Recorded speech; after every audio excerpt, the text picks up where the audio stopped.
После 40 морить себя голодом просто бесполезно. Гормоны работают совсем по-другому. Эстроген снижается, инсулин повышается. И это способствует накоплению жира. Диеты и голод тут бессильны. Моя клиентка похудела на 14 килограммов всего за 3 месяца на этой схеме. Первое. Заменить обезжиренное на продукты нормальной жирности. Второе.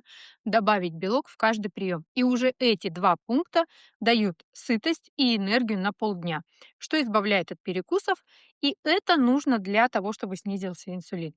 Третье. Обязательно сдать анализ на витамин D3 и восполнить его дефицит. Четвертое. Начать принимать магний вечер для улучшения сна и снижения кортизола. И пятое– это 10-минутная прогулка, которая помогает снивелировать скачки сахара. Пишите в комментариях план, и я пришлю пошаговый план питания для восстановления гормонального фона и снижения веса после 40 лет.